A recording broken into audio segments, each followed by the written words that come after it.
Ang mga aralin sa video na ito ay una, ang buod ng maikling kwentong Lupang Tinubuan, bahagi 10 hanggang 22 na isinulat ni Narciso G. Reyes. Ikalawa, paglalarawan sa mga naganap na mahahalagang pangyayari sa bahagi ng maikling kwentong ito.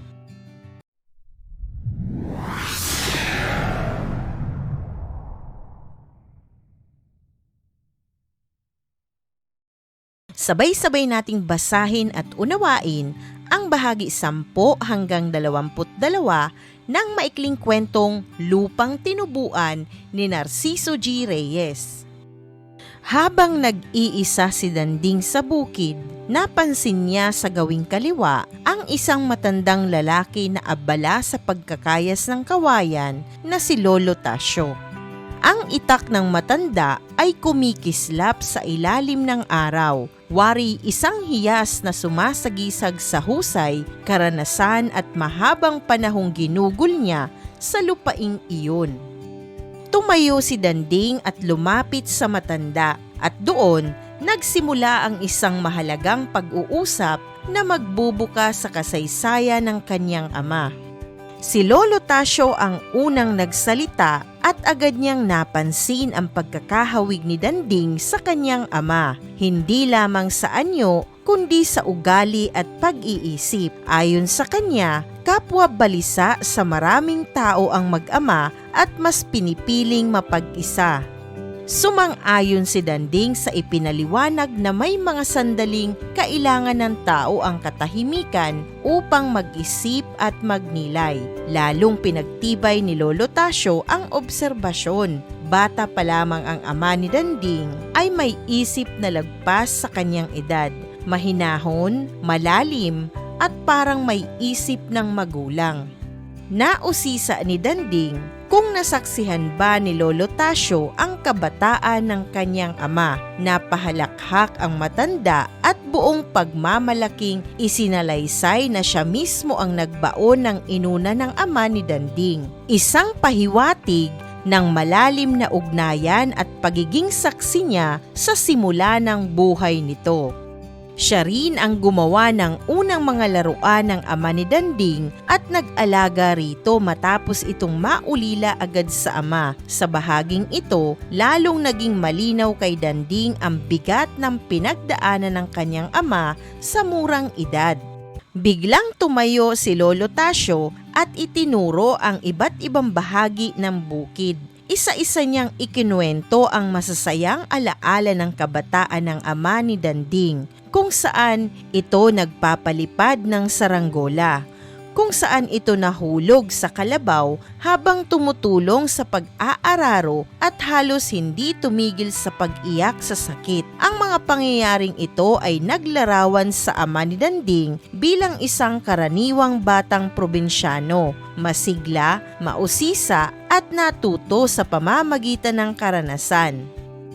Pagkaraan, tumingala si Lolo Tasio sa punong mangga sa likuran at inalala ang mas seryosong bahagi ng kasaysayan. Sa panahon ng himagsikan, nang mabalitaang may paparating na mga huramentadong Kastila, itinago niya ang ama ni Danding sa itaas ng punong mangga upang mailigtas sa panganib. Ipinakita nito na ang ama ni Danding ay hindi lamang lumaki sa simpleng buhay probinsya, kundi naging saksi rin sa magulong kasaysayan ng bansa. Hindi naglaon, ibinahagi rin ni Lolo Tasio ang mas personal na alaala. Sa mismong lugar na kinauupuan ni Danding noon, isinulat ng kanyang ama ang kauna-unahang tula, isang papuri sa kagandahan ng isang dalagang nakilala sa bayan. Ipinakita nito ang pagiging makata, romantiko at may tagong kapilyuhan ng ama ni Danding.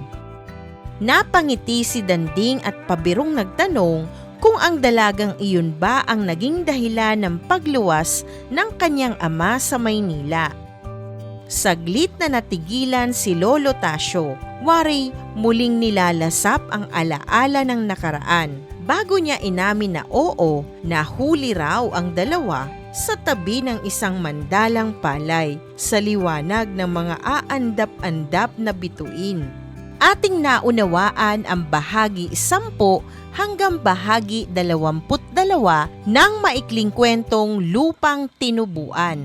Dumako tayo sa paglalarawan sa mga naganap na mahahalagang pangyayari sa bahaging ito ng maikling kwento. Una, pagkikita ni Danding at Lolo Tasyo. Naganap ang tahimik ngunit makahulugang pagtatagpo sa bukid. Dito nagsimula ang pagkilala ni Danding sa kanyang ama sa pamamagitan ng alaala ng iba. Ikalawa, pagkakatulad ng ama at anak. Pareho silang mahilig sa pag-iisa at malalim mag-isip. Ipinapakita ang pamamana ng ugali at pagkatao.